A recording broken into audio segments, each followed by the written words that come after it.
हा, मला वाटते मनोजजी चालू करूया, आपण स्टार्ट करूया.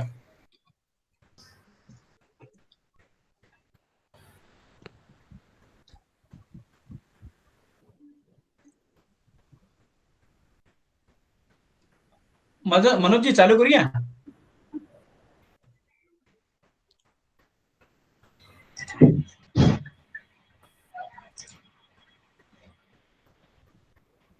हा, दूध पत्तारे सर सुद्धा आलेले आहेत. हो, चालू करा, चालू करा. मनोजजी चालू करूया, चला.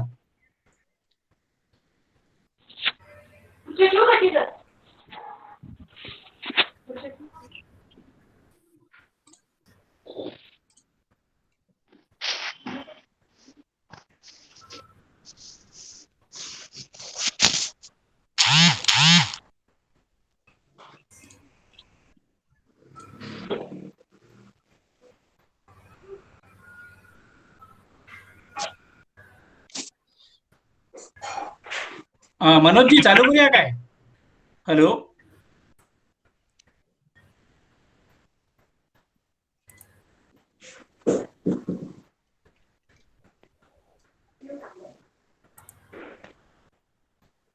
हा, मनोज. मनोज, आवाज येत आहे का? हा हा, येतोय. चालू करा, चालू हा, करा, चालू चालू करा. करा आता. हा, ठीक ठीक. काल सामाजिक जतिरामजी बर्वे सामाजिक संशोधन परिषदेचं रितसर काल उद्घाटन झालं आणि 2 सत्र या ठिकाणी यशस्वीरित्या पार पडले. आणि आज आपण तिसऱ्या सत्राला सुरुवात करतो आहोत. तिसऱ्या सत्रामध्ये मी आज अध्यक्षस्थानी आदरणीय माणिक गेडाम सर, ज्येष्ठ साहित्यिक, ज्येष्ठ पत्रकार आणि ज्येष्ठ सामाजिक कार्यकर्ते आणि आमचे मार्गदर्शक, तसेच जतिरामजी बर्वे सामाजिक संशोधन परिषदेचे मुख्य मार्गदर्शक आदरणीय गेडाम सर, मी यांना विनंती करतोय की त्यांनी आजच्या या रिसर्च पेपर रायटिंग या विषयाच्या चर्चासत्राचे आपलं प्रशिक्षण सत्राचे अध्यक्षपद स्वीकारावं असं मी विनंती करतोय. हा, स्वीकारला, धन्यवाद. त्याचप्रमाणे आजच्या रिसर्च पेपर रायटिंग या चर्चा आपलं प्रशिक्षणाचे प्रमुख वक्ते आदरणीय प्राध्यापक doctor Narayan Pandure sir, department of botany, doctor Babasaheb Ambedkar Marathwada Vidyapeeth Aurangabad. मी सरांना अशी विनंती करतोय की त्यांनी आजचे या प्रमुख वक्ते म्हणून आपलं स्थान भूसवावं. धन्यवाद सर. मी आदरणीय आजच्या या प्रशिक्षण सत्राचे अध्यक्ष आणि प्रमुख वक्ते यांचे मनापासनं या सत्रामध्ये स्वागत करतोय. धन्यवाद. आणि मी आदरणीय प्राध्यापक डॉक्टर नारायण पंडुरे सर, आपणास मी विनंती करतोय की आपण आजच्या या प्रशिक्षणाला सुरुवात करावी.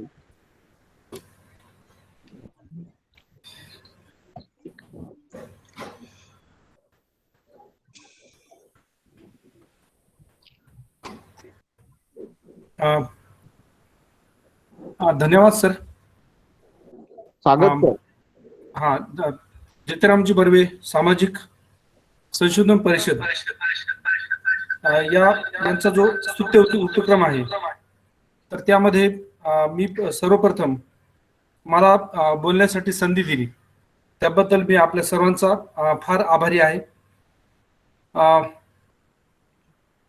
सर्वप्रथम जर रिसर्च बद्दल किंवा संशोधनाबद्दल जर बोलायचं असलं तर संशोधनाचा करत असताना त्याचा पाया मजबूत असणं गरजेचं असतं आणि तो जर तुमचा पाया जर मजबूत असला तर आवाज ऐकू होतो.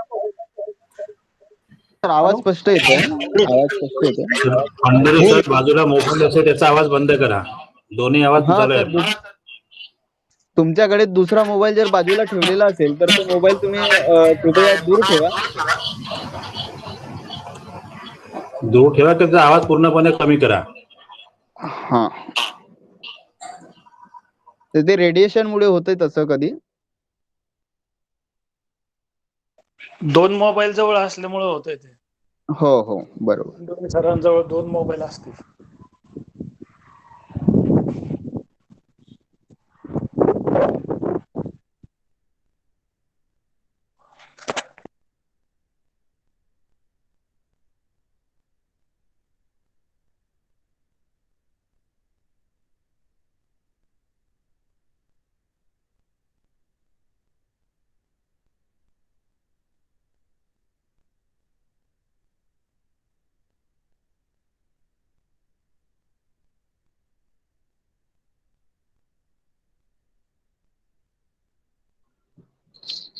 Hello, Pandure sir. आवाज येत नाही का? हा, येत आहे. आवाज तुम्ही येतोय? तुमचा व्हॉइस म्यूट होता, बरं, ठीक आहे, ठीक त्याच्यामुळे आहे. आवाज आहे. बरं, कंटिन्यू करा सर, कंटिन्यू करा. हा.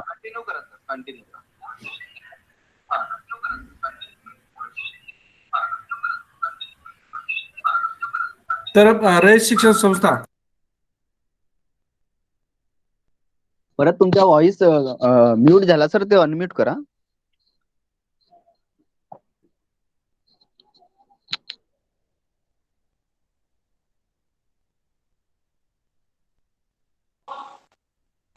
पंडुरे सर लेफ्ट झाले.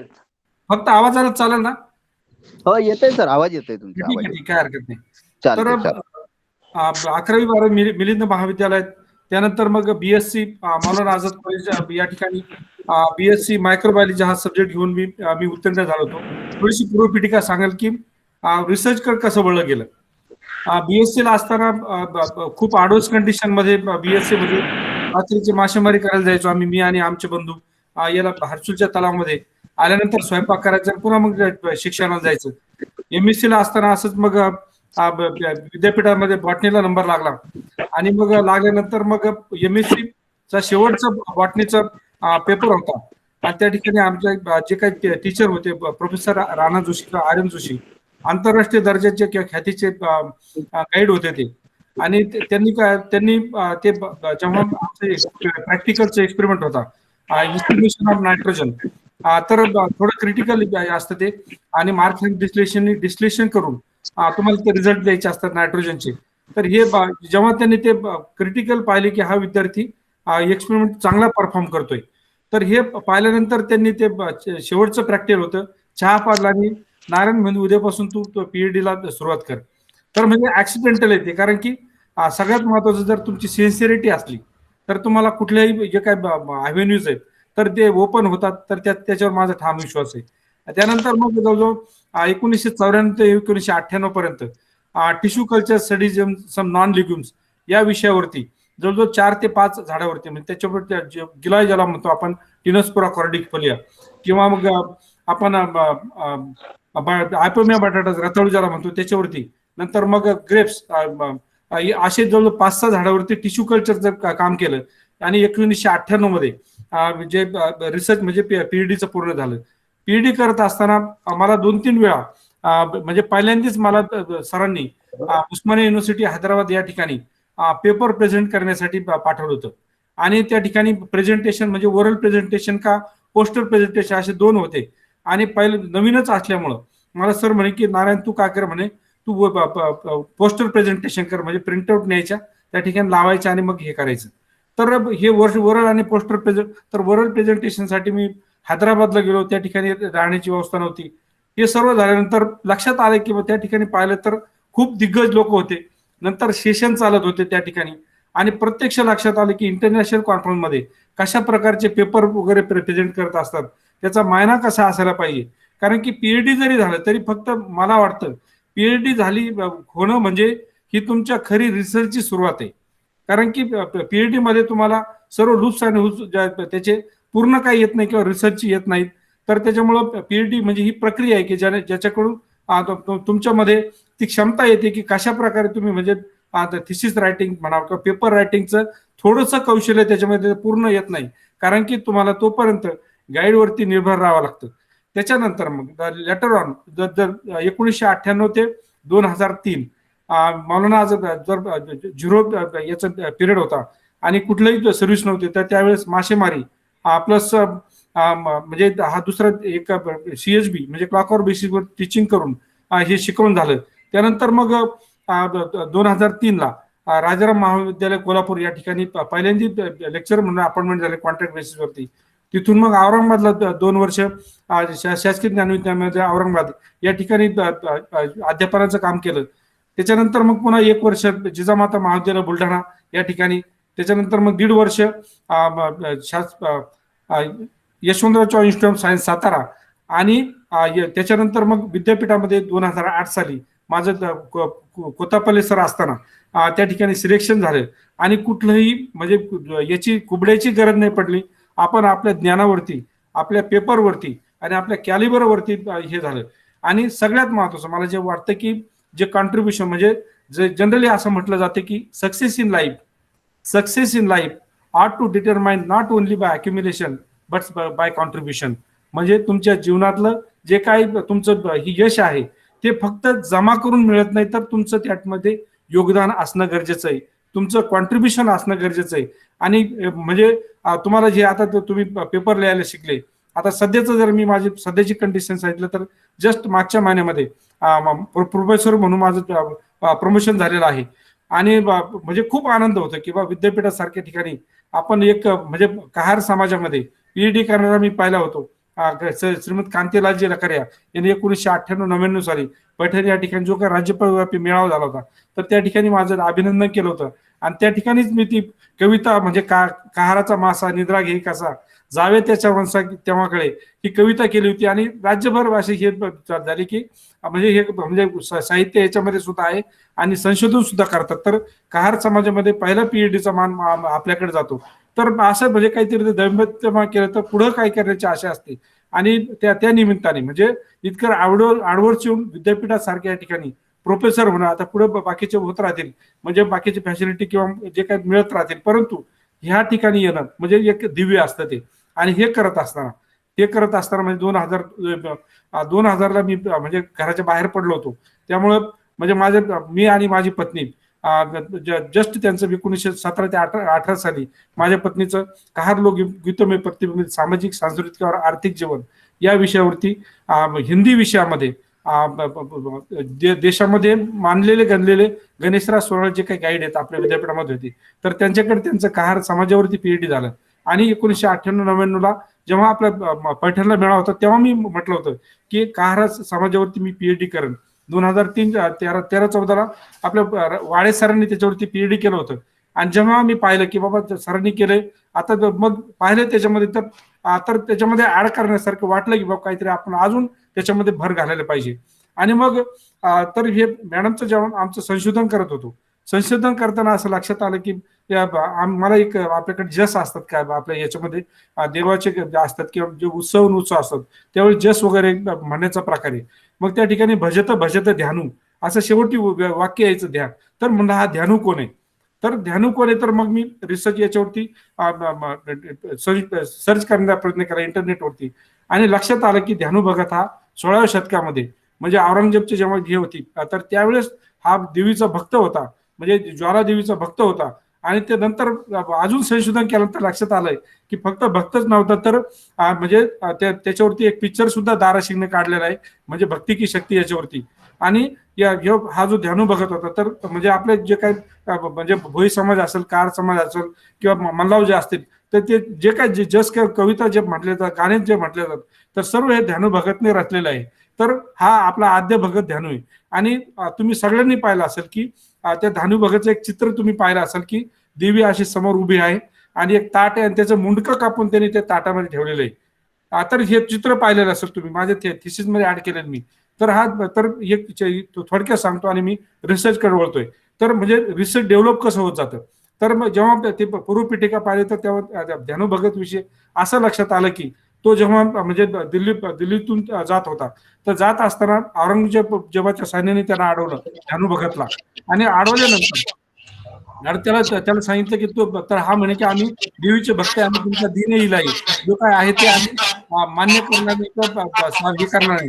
तर त्यांनी काय केलं, मग तुमची देवी किती मोठी आहे, तर मग तर त्यांनी सांगितलं की तर त्या औरंगजेबाच्या शिपायांनी त्या घोड्याचं धड कापलं आणि त्याला सांगितलं जाय तुझी देवी इतकी मोठी आहे ना तर जाऊन आण आणि ते तिचं डोकं लाव. आता जरी आख्या असली परंतु विषय कसा डेव्हलप, मग ध्यानू भगत त्या देवीच्या त्या ठिकाणी जातात. गेल्यानंतर मग ते देवी प्रसन्न होत नाही म्हणून मग त्यांनी ते स्वतःच त्या तलवारीनं किंवा चाकूनं स्वतःचं शिर काटलं आणि देवीला त्या ठिकाणी अर्पण केलं. आणि ते पाहिल्यानंतर देवी प्रसन्न झाली आणि देवीने त्याला म्हटलं की हे भक्ता, म्हणजे तू माझ्यासाठी शिर कापण्याची गरज नाही, तर फक्त एक नारळ जरी मला अर्पण केलं, एक नारळ किंवा श्रीफळ जरी मला अर्पण केलं तरी मी तुझी इच्छा मनोकामना पूर्ण करेन. आणि तेव्हापासून नारळ फोडण्याची किंवा वाहण्याची प्रथा सुरू झाली असं लिटरेचर सांगतं. आणि त्याच्यानंतर मग ते वापस आला तर ते घोड्याचं शिर आणि जेव्हा त्या औरंगजेबाला समजलं की बाबा इतकी मोठी देवी आहे ना भक्त, तर त्या औरंगजेबाने त्यावेळी एक पंचधातूचे किंवा चांदीचं एक छत्र त्या ज्वालादेवीला अर्पण केल्याने अजूनही त्या ठिकाणी ज्वाला देवीच्या ठिकाणी ते छत्र वगैरे त्या ठिकाणी अजूनही आपल्याला पाहायला मिळतं. तर संशोधन करत असताना म्हणजे तुम्ही किती त्याच्यामध्ये हरपून जाता. दुसरी गोष्ट, आता मॅडमचं जेव्हा आपल्या कार समाजावरती संशोधन विषय चालू होता, तर तेव्हा काही पुस्तके मिळाले मला, इंटरॅक्शन कंटिन्यू असायचं. आणि याच्यावरती इंटरनेट मला वाटतं खूप मोठं माध्यम आहे आजकाल सध्याच्या युगामध्ये. जर मला सांगितलं की तुमचे बॉटनीचे 5 पेपर लिहायचे, तर एका दिवसात कमीत कमी 5 पेपर मी देऊ शकतो. म्हणजे इतकं म्हणजे आजकाल माध्यम इतकं झालं. फक्त तुमच्याकडे जर काम असलं, तुमच्याकडे तशी पूर्वपीठिका असली, तर पेपर लिहिण्यासाठी काही अवघड नाही.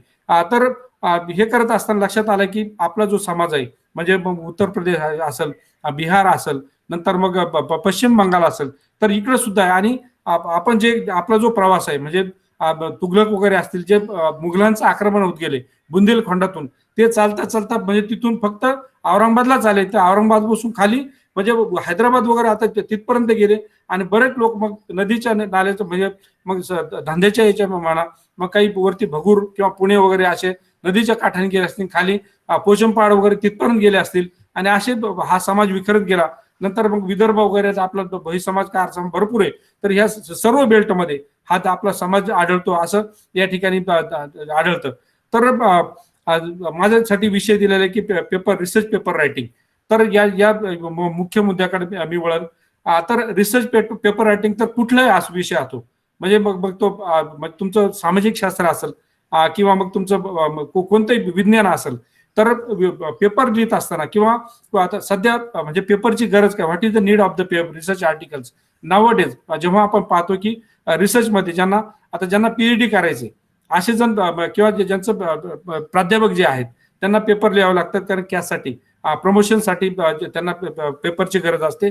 दुसरी गोष्ट, इव्हन बीएससी आणि एमएससी चे विद्यार्थी सुद्धा किंवा BA MA चे विद्यार्थी सुद्धा रिसर्च आर्टिकल लिहू शकतात.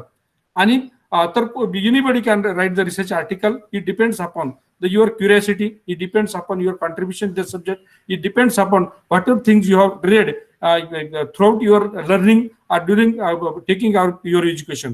तर रिसर्च आता मी थोडक्यात आता माझं बॉटनीचं उदाहरण देईल, किंवा विषय कसा डेव्हलप होत जातो किंवा रिसर्चकडे कसं आकर्षित होतो, आणि नंतर मग पेपर विषयी मी सांगेल तुम्हाला. समजा आता माझा आतापर्यंत माझे जवळजवळ 14 माझ्या म्हणजे मार्गदर्शनाखाली 14 विद्यार्थ्यांनी बॉटनी या विषयामध्ये PhDची डिग्री संपादन केलेली आहे. 4 MPhilच्या विद्यार्थ्यांनी PhDची डिग्री घेतलेली आहे.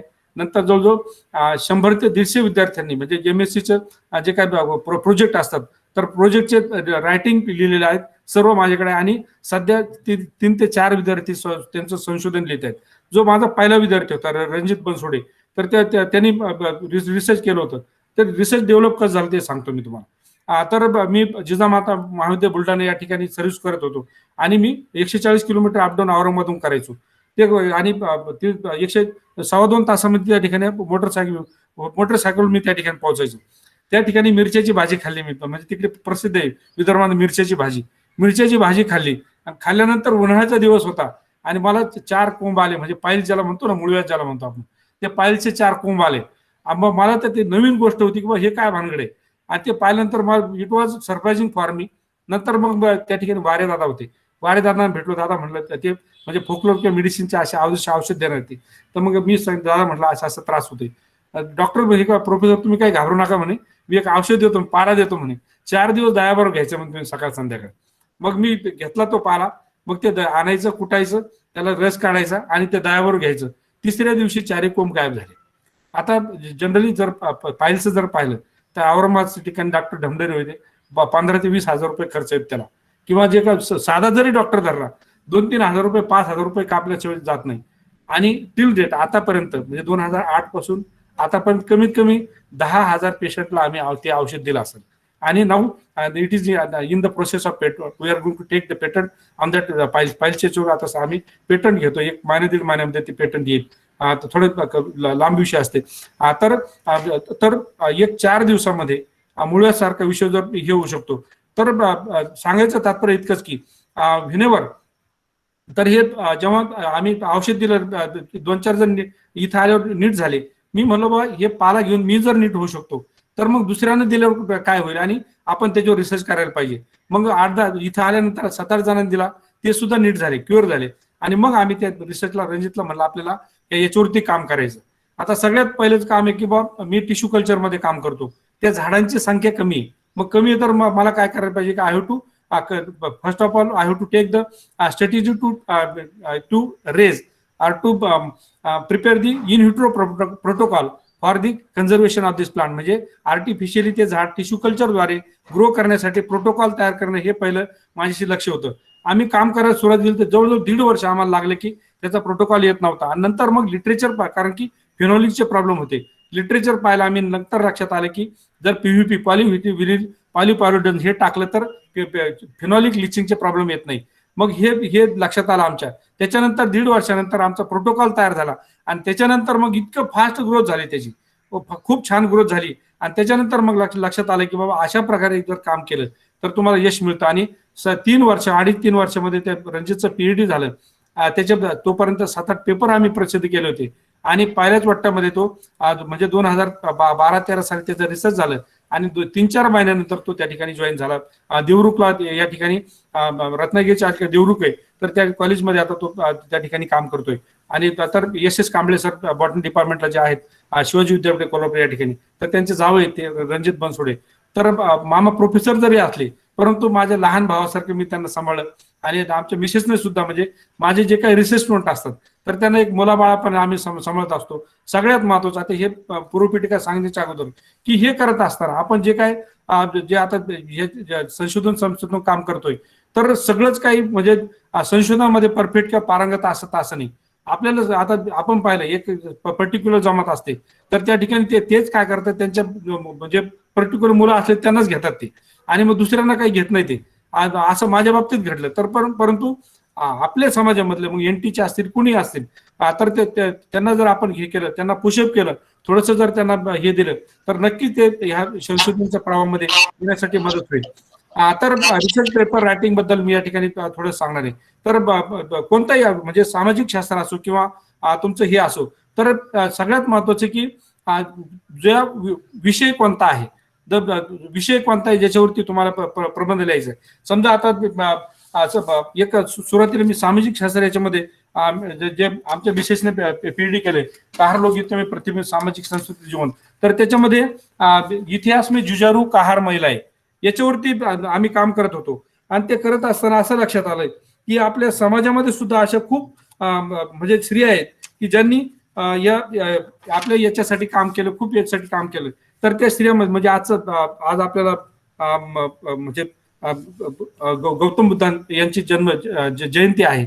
आणि मी तुम्हाला सांगेल की बाबा सम्राट अशोक, गौतम बुद्ध किंवा आपल्यामध्ये काय रिलेशन आहे. तर म्हणजे आपण जेव्हा लिटरेचर पाहिलं मी तर जनरली काही भागामध्ये आपल्याला कुळीला कुरी म्हणतात किंवा हे सुद्धा सध्या आता आपले जे काही राजनाथ सिंग असतील तर ते कुरी समजले येते. तर these tribes are there, they are extremely together. तर कोरी समाजातले जे काही मायादेवी होते सम्राट अशोकांच्या आई, तर त्या मायादेवी सुद्धा म्हणजे त्या आपल्या समाजातल्या आहेत. आणि मग शुद्धोधन यांच्या बरोबर त्यांचा विवाह झाला आणि त्या लिटरली आज मी चित्र पाहिलं की त्यांचा जन्म झाला तेव्हा ते एका झाडाला उभे धरून अशा उभ्या होत्या आणि उभ्या त्यांची प्रसूती झालेली. तर म्हणजे सांगायला इतका अनुभव म्हणजे हे वाटतं की बाबा जे काही मायादेवी ह्या सुद्धा म्हणजे आपल्या याच्यातून आहे आणि आपलं सुद्धा गौतम बुद्धांचं म्हणजे कंट्रीब्युशन काहीतरी आहे आपलं, असं मला वाटतं या ठिकाणी.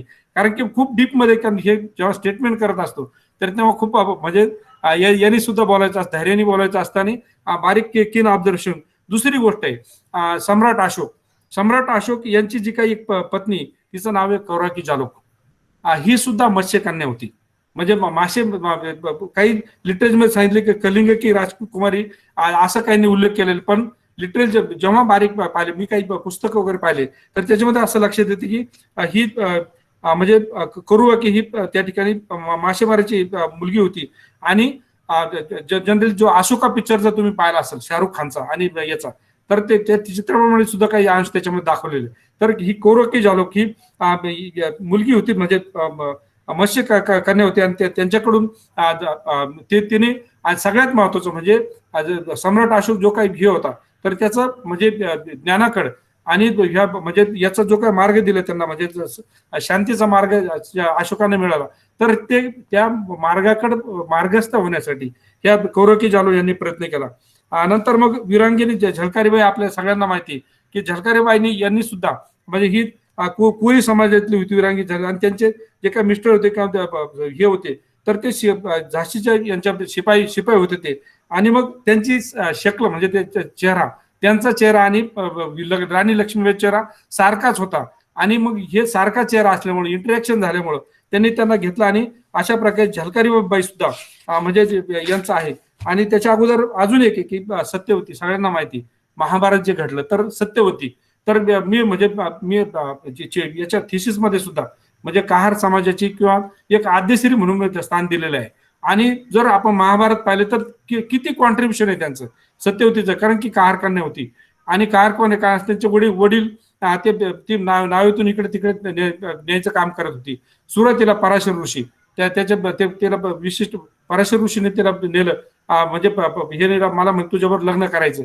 नंतर मग गांधर्व विवाह केला, ते तुम्ही तो एपिसोड पाहिला असेल तो. आणि त्यांच्यापासून पहिला जो मुलगा झाला तो आहे महर्षी व्यास, तर त्याला वैशंपायन सुद्धा म्हणतात. तर महर्षी व्यास हे यांचे सत्यवती यांचा पहिला मुलगा.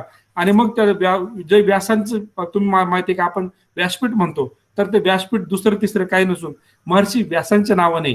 आणि मग याच्यावर सुद्धा मी एक पेपर लिहिलेला आहे की बाबा कहार किंवा ढिवर समाजाने, होई समाजाने म्हणजे ह्या हिंदू समाजाला काय काय दिलं, तर जे सण काय उत्सव आहे त्याच्यामध्ये गुरुपौर्णिमा आली, तर गुरुपौर्णिमा ही महर्षी व्यासांच्या नावाने ही केली जाते. त्याच्यामुळं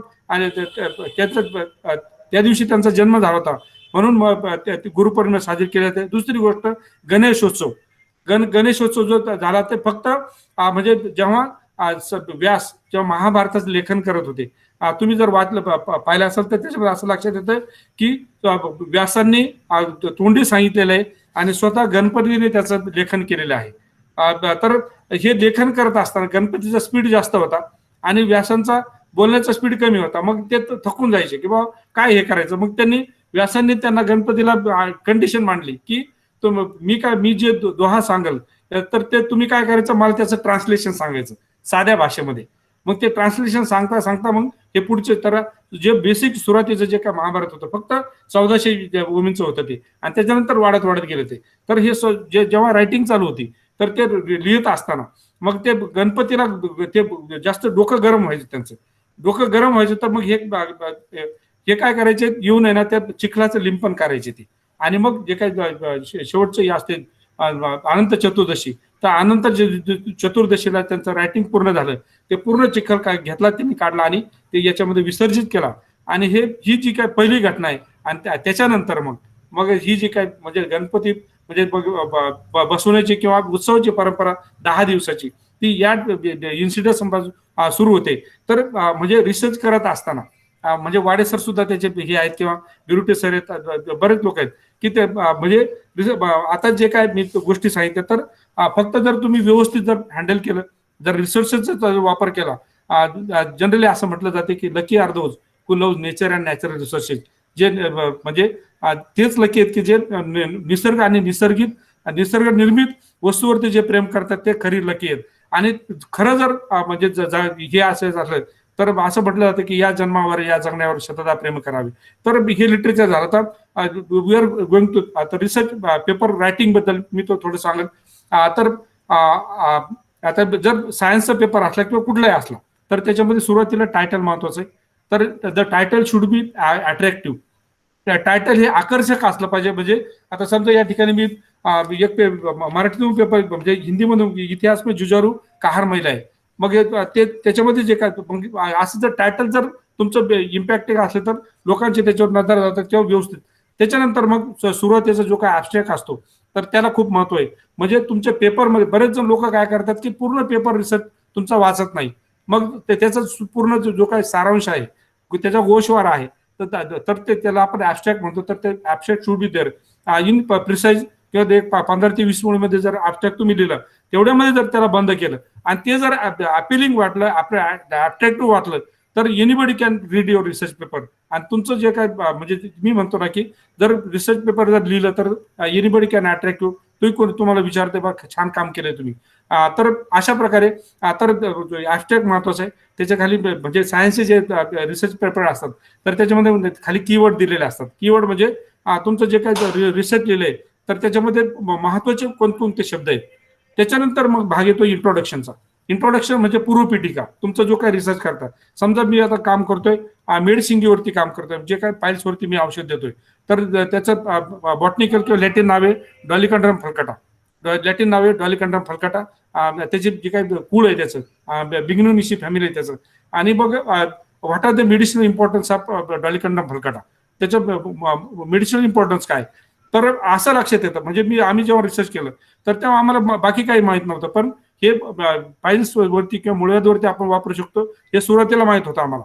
त्याच्यानंतर जेव्हा रिसर्च करत गेलं त्यांच्या नंतर असं लक्षात, आम्ही जे कृषी तर ते जे प्लांट होतं तर त्याचं आम्ही काय केलं, मग रिसर्च पेपर जर करायचं असलं तर तुम्ही काय शोधलं त्याच्यामध्ये.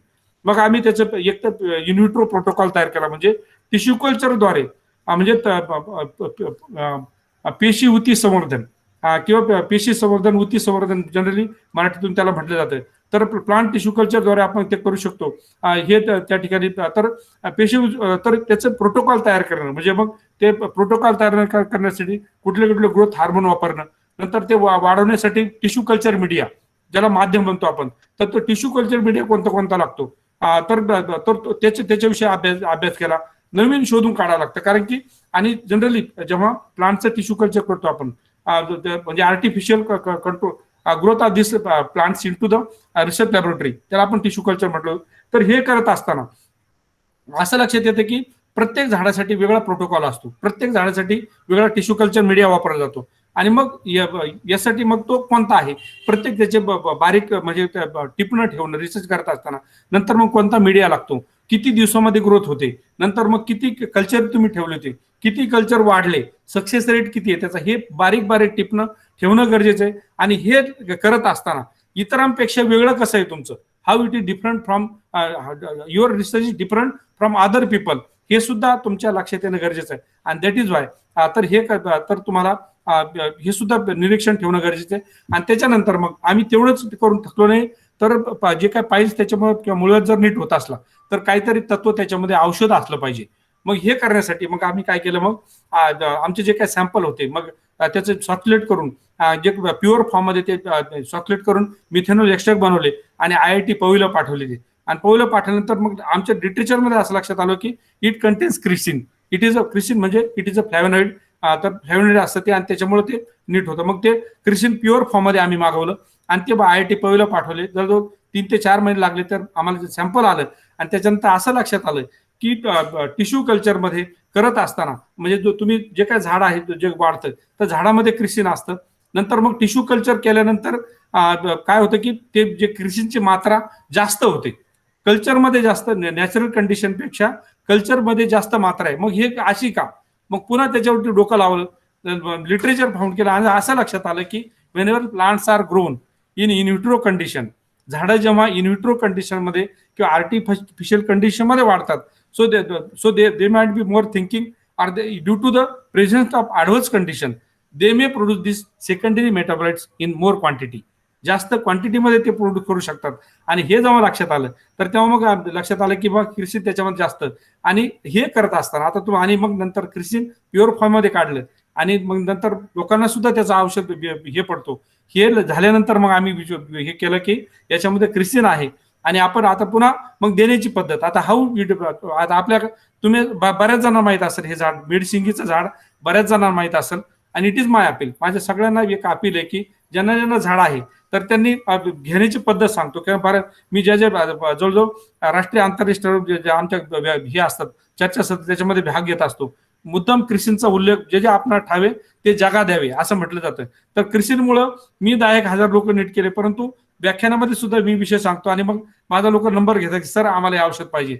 आणि आतापर्यंत म्हणजे महाराष्ट्राच्या कानाकोपऱ्यातून लोक मला फोन करतात कधी सर्व आमशोध पाहिजे.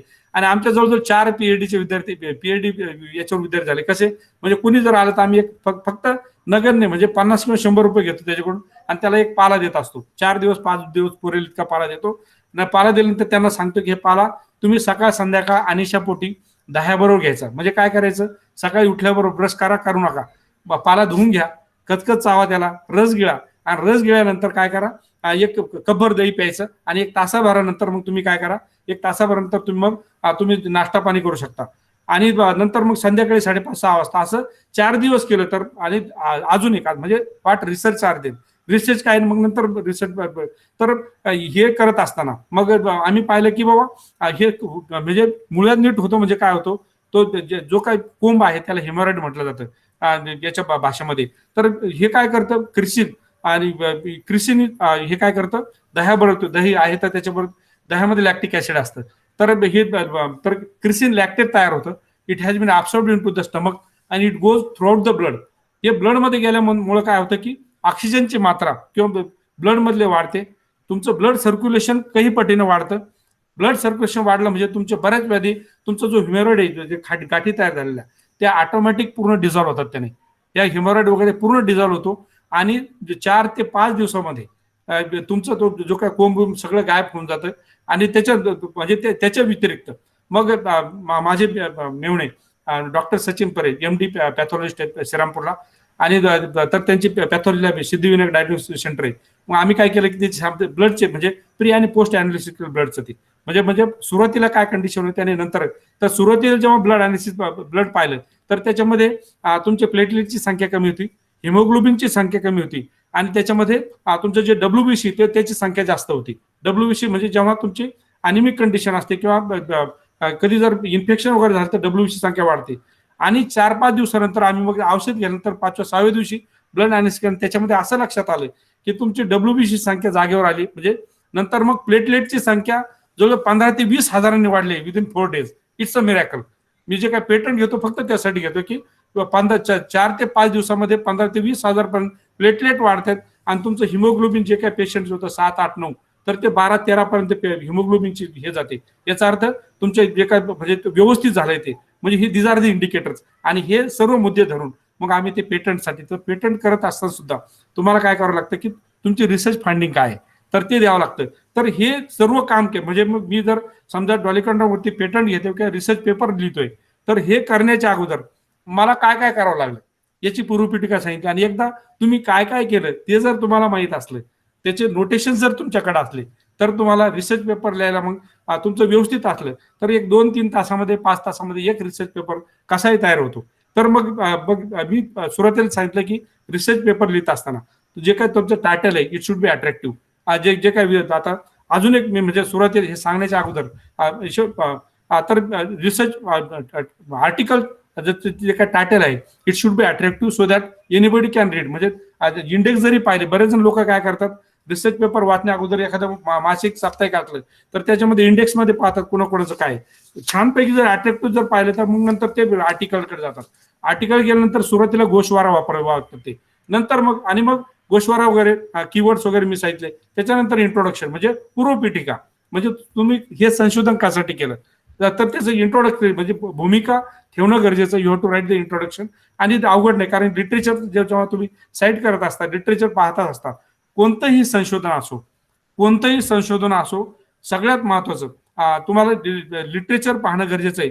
तर जेव्हा जोपर्यंत तुम्ही लिटरेचर पाहत नाही, प्रत्येक गोष्टीचा बारीक बारीक अभ्यास करत नाही, तोपर्यंत तुमच्या त्या गोष्टी लक्षात येणार नाही. तर जेव्हा लिटरेचर सायटेड एकदा लिहिलं तर इंट्रोडक्शन व्यवस्थित लिहू शकता. त्याच्यानंतर येतं material method, how you have perform the experiment. हा एक्सपेरिमेंट परफॉर्म काय केला, टेक्निक कोणते कोणते वापरले. तर याला खूप महत्व आहे, कारण की जे टेक्निक जर अद्ययावत असले आणि जर प्रिसाइज असले, तुमचं जर ते जस्टिफाय करू शकत असले तुमच्या रिसर्चला, तर it gives immense importance. And that is why the material method is having immense importance आणि you have to add there. तर हे मटेरियल मेथड आहे. आणि त्याच्यानंतर मग रिझल्ट अँड डिस्कशनचा पार्ट येतो. तर तुम्ही कशा प्रकारे तुम्हाला रिझल्ट मिळाली, मग त्याच्यामध्ये मग ऑब्झर्वेशन टेबल वगैरे असतील, तुमचे ग्राफ्स असतील, फिगर्स असतील, त्याच्यामध्ये टेबल ऑब्झर्वेशन टेबल असतील, हे टाकणं त्याच्यामध्ये गरजेचं आहे, जेणेकरून त्या ठिकाणी ते पृष्ठीवर सांगतील की बा आणि फिगर असेल, तुमच्या ग्राफ्स असतील, so they are the self demonstrative. स्वतः ते म्हणजे ग्राफ पाहिल्याबरोबर लक्षात येते की यांनी जे संशोधन केले खरंय. कारण की डाटा आपले जे रिझल्ट अँड डिसिजन जे आकडे दिले आणि याच्यामध्ये आकडे, आणि सगळ्यात महत्वाचं संशोधन करत असताना बायोस्टॅटिस्टिक ते त्याला सुद्धा खूप महत्व आहे. हे सुद्धा आपल्या करणं गरजेचं, कारण की सांख्यिकी जर जितकी दिली तितकं तुमचं म्हणजे ऑथेंटिसिटी त्या तुमच्या रिसर्च वाढत असते. तर हे असं तर जे रिझल्ट अँड डिस्कशन महत्वाचं, आणि सगळ्यात महत्वाचं मग कन्क्लुजन. कन्क्लुडिंग मध्ये म्हणजे तो how it is different from other, how it is more important, हे सांगणं गरजेचं आहे. आणि याच्या अनुषंगाने कुणी कुणी काम केले होते, त्याला काय रिझल्ट मिळाले, आणि तुम्हाला कशाप्रकारे हे याच्यामध्ये कन्क्लुजन मध्ये येतात. आणि सगळ्यात महत्वाचं मी पाहतोय आज सध्या म्हणजे सध्याचं जे काही इयर आहे, तर त्याच्या खाली येतं एक्नॉलेजमेंट. तुम्हाला रिसर्च करण्यासाठी कुणी कुणी मदत केली. बरेच जण आता बरेच जण थिसिस लिहिलेले असेल, बरेच जणांनी डेझर्टेशन लिहिले असतील, त्याच्यामध्ये तुम्ही एक्नॉलेजमेंट लिहित असता. तर म्हणजे सर थोडं संक्षिप्त घ्या. हा बिलकुल झालं, हे संक्षिप्त घेतो. तर शेवटी एक्नॉलेजमेंट असतं, तर त्याच्यामध्ये तुम्ही म्हणजे कुणी कुणी तुम्हाला मदत केली. जनरली असं म्हटलं जातं की ना तुहम कामय राज्यम ना स्वर्गम ना पुनर्भवम कामय दुःख तप्तानाम प्राणी नामार्ती नाशनम. तर हे उपनिषदामध्ये असं सांगितलेलं आहे. आणि तुम्ही जर औरंगाबादला खेडगाव रुग्णालयामध्ये आले तर त्या ठिकाणी सुवर्ण अक्षराने ते लिहिलेलं आहे की परमेश्वरा, मला हा जो काही देह दिलेला आहे तर तो चांगल्या कामासाठी वापर.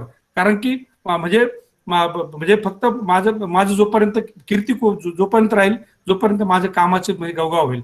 तर आणि असं मला वरदान दे, मला तुझी म्हणजे स्वर्गाची अपेक्षा नको किंवा मला कुठलंही सुख नको, फक्त मला समाजाच्या सेवेसाठी कार्य करण्याची मला स्फूर्ती दे, आणि माझं नाव तोपर्यंत राहील जोपर्यंत. तर अशा प्रकारे acknowledgement is very much important. आणि अक्नॉलेजमेंट जितकं तुम्ही ज्याने मदत केली त्यांचं त्या ठिकाणी मेन्शन केलं चुकून, तर काय होतं की बरेच जण रिसर्च पेपर वाचत असतात आणि यांनी माझं नाव लिहिलंय बा याच्यामध्ये, त्यांना जर आनंद झाला तर पुन्हा बरेच जण तुम्हाला मदत करू शकतात फ्युचरमध्ये.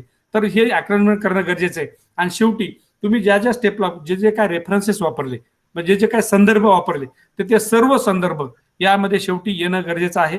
आणि एकही संदर्भ यात सोडायचा नाही, अल्फाबेटिकली म्हणा, नंबर वाईज तुम्ही त्या ठिकाणी सर्व संदर्भ येऊ द्या. अशा प्रकारे हा रिसर्च आर्टिकल असो, मग हे करता मग रिसर्च पेपर असो किंवा रिसर्च थिसिस काही असो. तर आतापर्यंत म्हणजे लिखाणामध्ये म्हणजे 14 थिसिस तर माझे बॉटनीमध्ये केले, परंतु मायक्रोमध्ये आमचे काही मित्र असतील, एन्व्हायरमेंट सायन्सचे असतील, तर त्यांना सुद्धा झुलॉजीमध्ये काय असतील त्यांना सुद्धा आम्ही रिसर्च पेपर लिहिण्यासाठी किंवा संशोधन लिहिण्यासाठी मदत केली असेल. आणि घरीच म्हणजे आपलं काम आहे म्हणून कार लोक गीतोमय प्रतिबिंब सामाजिक सांस्कृतिक और आर्थिक जीवन ह्या विषयावरती या ठिकाणी संशोधन करण्याचे आलं.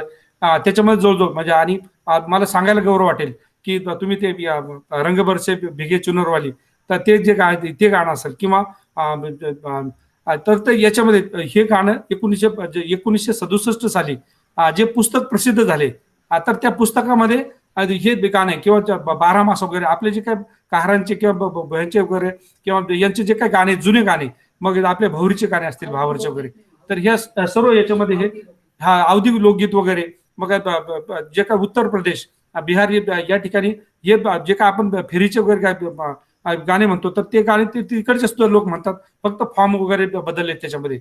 आणि मग आपले जे लग्न असतात त्याच्यामध्ये भावर असतात किंवा मग कन्यादानचे गाणे असतील, त्याच्यामध्ये जद बोले गंगारे जद बोले काशी, दोनों के बेटे में बैठी मैया करी कन्या को दान रे, 5 की गया दिजोरी सोने किसे शिंगामडा.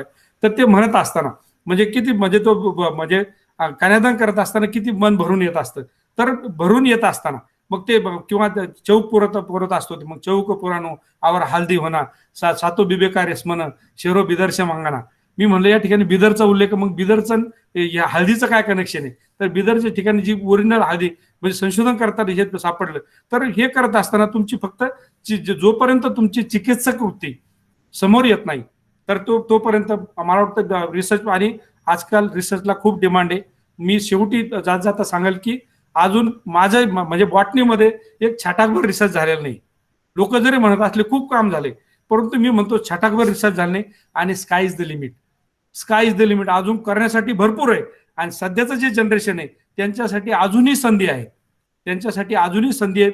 आणि आपल्या अजूनही म्हणजे आणि मी माझं अपील आहे, इट्स माय ओपन अपील, ज्यांना कधीही मदत लागली तर मी कधीही मदत करायला, म्हणजे कोणतंही रिसर्च असेल आणि माझ्याकडून म्हणजे कुणाचं काही विद्यापीठामध्ये औरंगाबादमध्ये वगैरे काही जर काम असलं तर फक्त आवाज द्या, तर आम्ही मदत करण्यासाठी तयार आहोत.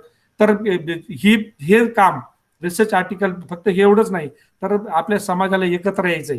ह्या निमित्ताने आपल्या आत्तदीपभव गौतम बुद्धांचं म्हणणं आहे की प्रकाशित व्हा. आत्तदीपभव किंवा दाय बी ओन लाईट, खुद का खुदा बनो, स्वयंप्रकाशित व्हा. एकाच वाक्याचे एकाच याचे किती वाक्य बने, म्हणजे खुद का खुदा बनो, स्वयंप्रकाशित हो.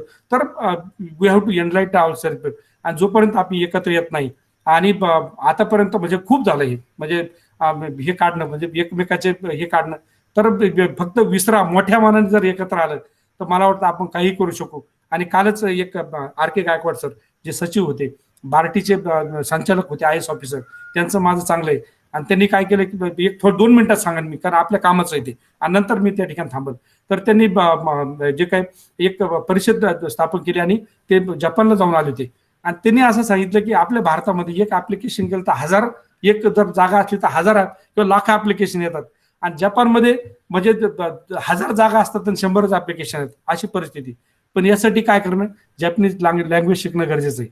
तर मी नंतरच्या याच्यामध्ये सांगेल की अशा जर काही जर भाषा आपण शिकलो, आपले जर, आणि ते एक 6 महिन्यामध्ये एक भाषा शिकू शकतो आपण. तर N5 काहीतरी, NH5 काहीतरी पहिली 6 महिन्यात भाषा शिकलो, कारण आजपासून त्यांचं ट्रेनिंग सुरू झाले. तर पुढे चालून आपण ते सुद्धा अशा प्रकारचं करू शकतो. ते जर शिकलं तर ते गायकवाड सरांनी सांगितलं की मोफत मी जपानपर्यंत नेऊ शकतो तुम्हाला, म्हणजे जे काय असतील ते. कारण की मग तुमचं जे काय नंतर आहे तर त्याच्यामधून हे करून पण इथपर्यंत आम्ही पोहोचू शकतो. आणि ते ज्या ठिकाणी आपल्याकडे समजा वायरमन असला 5-10 हजार रुपये पगार आहे, तिकडे 2-3 लाख रुपये पगार असतो. हा इतका डिफरन्स आहे. आणि हे जर एक जण जर सुधारला, आणि त्यांनी काल उदाहरण दिलं की कॅनडाचं उदाहरण दिले, तर शीख समाज आता सध्या जर कॅनडा पाहिलं तर शिखांसाठी प्रसिद्ध झालाय, तो काय अमेरिकन लोकांसाठी प्रसिद्ध नाही येतो. म्हणजे एक शीख गेला, त्याने त्या ठिकाणी राहिला, त्याने नंतर मग भरपूर त्या ठिकाणी शीख गेले, आणि पंजाब किंवा हरियाणा तिकडचे मॅक्सिमम शीख जाऊन त्या ठिकाणी कॅनडामध्ये, तर अशा त्यांच्या कॉलनी देशी ते तयार झाल्याने आपल्याला माहिती आहे की जे काय हे आहेत उपराष्ट्रपती आता अमेरिकेचे, ती सुद्धा आपले तामिळनाडूचीच बाई येते, तर त्यांचीच वंशज आहे. तर असं करण्यासारखं भरपूर आहे. फक्त आपण जर एकत्र राहून केलं आणि एकमेकांची जर साथ दिली तर नक्कीच विकास होण्यासाठी हे होणार नाही. आणि आपला जो काही आजचा उद्देश आहे की ज्या ज्योतिराम बर्वे यांच्या नावाने जे काही संशोधन संस्था, तर हे आपल्याला सगळ्यांना संशोधन करायचंय, भरपूर करण्यासारखं आहे. Sky is the limit. आणि देणाऱ्याचे हात हजारो, दुबळी माझी भुजोळी. प्रत्येक जण मदत करायला तयार आहे, फक्त घेणारा पाहिजे. मला वाटतं महेंद्र सर आहेत या ठिकाणी, वाडे सर आहेत. तर आम्ही आतापर्यंत 3 ते 4 आपल्या ढिमर गल्लीमध्ये औरंगाबादला 17 ते 18 जोडप्यापर्यंत विवाह लावून दिले. आणि जर तुम्ही जर म्हणजे जर निश्चय केला तर तुम्ही काही करू शकता. आणि हे सगळे आम्ही असा उपक्रम करत असतो. आणि आपण सर्वजण मिळून ह्याद्वारे अजून असे काहीतरी म्हणजे सदा सर्वदा भक्ती पंथेची जावे, तर अशा पंथाला जाऊ याची हे करून. आणि या ठिकाणी मला मोठा सन्मान दिला, मला बोलण्याची या ठिकाणी संधी दिली, त्याबद्दल आपल्या सर्वांचं मी आभारी आहे. मग मनोज सर, मला तुम्ही बेअर केलं. आणि सगळ्यात महत्त्वाचं गेडाम सर, आमचे झुलाजीचे जे मिलिंद कॉलेजला जे प्राध्यापक होते झुलाजीचे, ते गेडाम सरच होते. खूप जीव लावायचे मला ते, जगताप सर वगैरे. तर आपण या ठिकाणी आमचं म्हणजे म्हणतात की माझा मराठीचा बोलू कौतुके, अमृतताई पैजा जिंके, ऐसे अक्षरे रसिके मिळवणं. पवित्र म्हणजे अमृतासारखे जरी नसले ते, परंतु माझ्या म्हणजे जे काही म्हणजे तुल्यबळ जे देण्याचा मी प्रयत्न केला, शांतपणे ऐकल्याबद्दल मी सर्वांचे या ठिकाणी ऋणात राहील. आणि कोणाचं काही जर विचार असला तर open to all. Thank you. Thank you sir. खरं तर रिसर्च पेपर रायटिंग हा विषय फार मोठा आहे आणि तो एका तासात संपेल हे असं आपल्याला म्हणताच येत नाही. पण आपल्याला वेळेचं भान आणि अनेक सत्र याच्यानंतर पुढे आपल्याला आयोजित करायचे आहे, त्यामुळे ते वेगवेगळ्या पद्धतीनं त्याचा उलगडा व्हावा आणि तो निश्चित होईल यासाठी आपण प्रयत्नरत असणार आहोत. ज्योतिरामजी बर्वे सामाजिक संशोधन परिषद मुळातच हे काम करणार आहे की संशोधन परिषद याचं नावच त्याच्यामध्ये आलेलं आहे. त्यामुळे आपला सर्व संशोधकांची ही महत्वाची जबाबदारी आहे या ज्योतिरामजी बर्वे सामाजिक संशोधन परिषदेच्या वतीनं आपल्याला आपल्या सामाजिक सर्व अंगांचे संशोधन कशा पद्धतीने करता येईल आणि ते कशा पद्धतीने पुढे नेऊन आपल्याला समाजापुढे आणता येईल ह्या सर्व बाबी आपल्याला त्या ठिकाणी पुढे न्यायच्या आहेत. मला वाटतं एक संदर्भ मी या ठिकाणी देऊ इच्छितो की आदरणीय प्राध्यापक डॉक्टर रामनाथ वाडे सरांनी कार समाज आणि त्यांची लोकशाही नावाची अतिशय महत्वाचा संदर्भ ग्रंथ आपल्याला दिलेला आहे. अनेकांनी संदर्भ ग्रंथ आपल्याला दिलेले आहे, पण त्या संदर्भ ग्रंथांचं एकत्रीकरण करणं आणि ती मोहीम, ती चळवळ आपल्याला पुढे नेणं हे आता आपल्यासाठी महत्वाची गोष्ट आहे. अतिशय सुंदर आपण प्रशिक्षण या ठिकाणी दिलेलं आहे की कशा पद्धतीने आपण पेपर, रिसर्च पेपर रायटिंगचे जे हे आहे ते कशा पद्धतीने आपण करू शकू, आणि या सर्व गोष्टींवर आपण अतिशय सविस्तर अशी माहिती या ठिकाणी दिलेली आहे. मी आपले मनपूर्वक धन्यवाद देतो सर. आणि यानंतर या सत्राचे आदरणीय अध्यक्ष माणिकजी गेडाम सर, ज्येष्ठ साहित्यिक आणि आमचे ज्येष्ठ मार्गदर्शक, आणि ज्यांच्या भूमिकेतनं आम्ही आरक्षण संवाद आणि चित्रपट संवाद आणि आता ज्योतिरामजी बर्वे सामाजिक संशोधन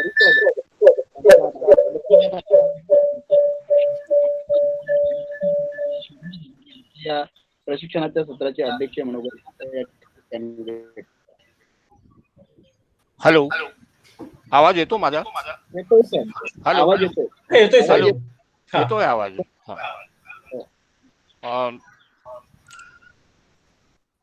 ज्योतिरामजी बर्वे सामाजिक संशोधन परिषदेने आयोजित केलेल्या या 3ऱ्या सत्रामध्ये प्रोफेसर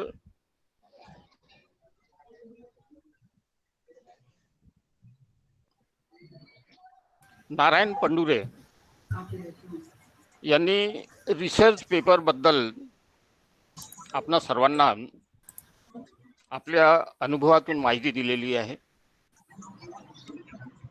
त्यांचे मनपूर्वक मी अभिनंदन करतो. आणखी अभिनंदन एवढ्यासाठी की बाबासाहेब आंबेडकर मराठा विद्यापीठात ते प्राध्यापक आहेत, प्रोफेसर आहेत. आणि बोलता बोलता त्यांनी एक नाव सांगितलं, डॉक्टर नागनाथ कोतापल्ले. ते ऐकून मला अतिशय आनंद झाला.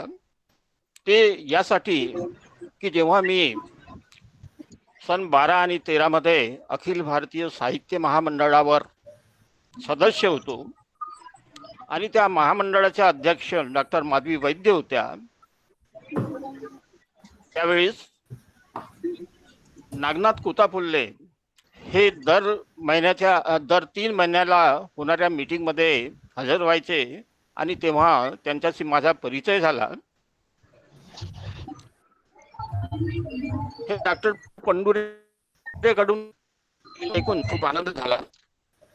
रिसर्च लिहावं हे सांगता सांगता त्यांनी आपल्या अनुभवातून जे सांगितलं ते फार प्रेरणादायक आहे. मासेमारी करणारा एक पोरगा, एक विद्यार्थी PhD होतो, रिसर्च करतो, हे आपल्या समाजासाठी अत्यंत गौरवाची बाब आहे. अनेकांसाठी ते प्रेरणास्त्रोत नक्कीच ठरतील असा मला विश्वास आहे. त्यांनी जे रिसर्च केलेलं आहे, संशोधन केलेलं आहे, PhD मिळवलेली आहे ती वनस्पती शास्त्रामध्ये. आता रिसर्च पेपर करताना ज्या पायऱ्या असतात त्याचे ते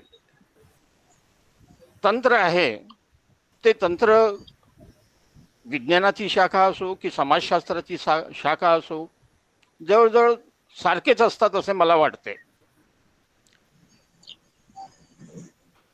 रिसर्च करताना ग्रॅज्युएट असलंच पाहिजे, PG असलंच पाहिजे असं मला काही वाटत नाही. जे PG झालेले आहेत त्यांनी अवश्य करावं, संशोधन करावं. यासाठी त्यांनी जे तंत्र दिलेले आहेत, ज्या पायऱ्या दिलेल्या आहेत त्या अतिशय महत्त्वाच्या आहेत. पण जे ग्रॅज्युएटही नाहीत त्यांनाही या तंत्राचा उपयोग करून संशोधन करता येईल असं मला वाटते आणि करायला पाहिजे. कारण त्यांनी ज्या पायऱ्या सांगितल्या आहेत त्या संशोधनातून आपल्याला काय समोर मांडायचं आहे समाजासमोर, तर सत्यदर्शन घडवायचं आहे आपल्याला. या सत्यदर्शन घडवण्यासाठी आवश्यक अशा बाबी म्हणजे एखादा विषय आपण जेव्हा निवडतो त्या विषयासंबंधाने कुणी यापूर्वी लिहिलं आहे काय त्याची माहिती घेणे, त्या माहितीचे संकलन करणे, भरपूर वाचन करणे, त्याच्यावर चिंतन करणे, मनन करणे आवश्यक आहे.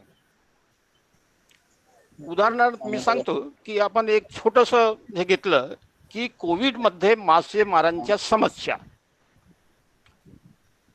हा फार मोठा व्यापक विषय झालेला आहे. परंतु आपण आपल्या जिल्हा किंवा तालुका स्तरावरही त्याचं संशोधन करू शकतो असं मला वाटतंय.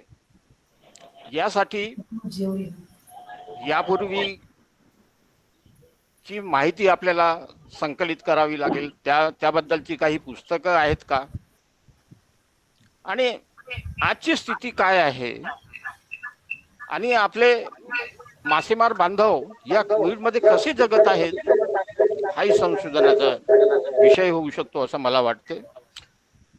सर वंडुरे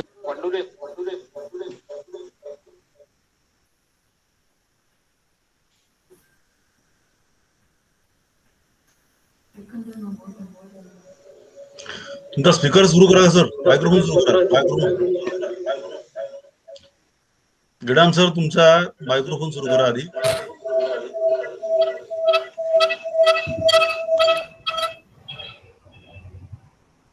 सर तुमचा व्हॉइस म्यूट आहे, तो अनम्यूट करा. हा म्हणजे आतापर्यंत येतच नव्हता का? हॅलो. हो येतो, ते मध्ये थोडंसं व्हॉइस अनम्यूट झाल्यामुळे तरी पण झालं. आता मध्यंतरी येतं सर. हा आता येतो. हा तर एक नाव खूप गाजलेलं आहे.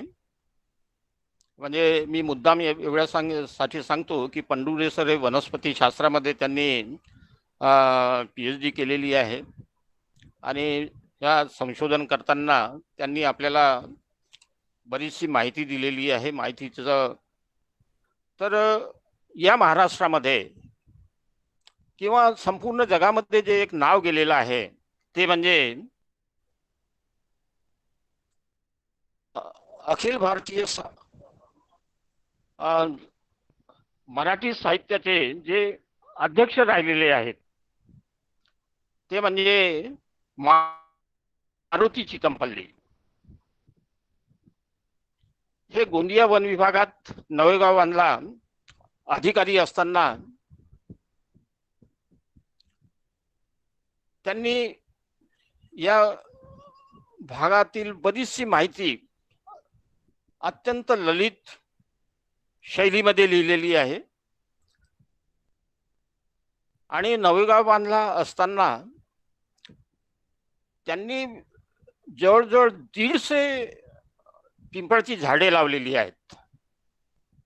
जवळजवळ 30-35 वर्षापूर्वी ती मी स्वतः मोजली तर आज त्यांची संख्या 175च्या वरच आहे. त्यांनी का लावली ती अशा उद्यानामध्ये का लावली एखाद्याला वाटलं तर हा संशोधनाचा विषय आहे असे मला वाटते.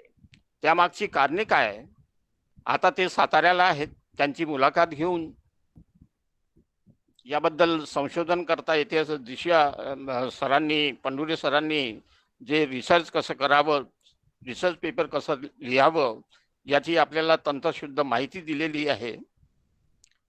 आणि त्याचा फायदा आपल्यामधील एखादा व्यक्ती घेऊ शकत असेल तर फार आनंदाची गोष्ट आहे. बराच वेळ झालेला आहे आणि त्यामुळं मी पुन्हा एकदा पंडुरे सरांचं हार्दिक अभिनंदन करतो. आता त्यांना यश प्राप्त राहो आणि समाज कार्यामध्ये त्यांचा आपल्याला सहकार्य लाभत राहो अशी सदिच्छा व्यक्त करतो आणि सर्वांचे आभार मानतो. मला या ठिकाणी अध्यक्ष म्हणून संधी दिली त्याबद्दल पुन्हा एकदा सर्वांचे आभार मानून मी इथेच थांबतो. जय हिंद. धन्यवाद सर. अतिशय सुंदर असं मार्गदर्शन आपण जय हिंद. या अध्यक्ष मनोगतामध्ये व्यक्त केलेलं आहे आणि अनेक संदर्भ मारुती चितमपल्ली आणि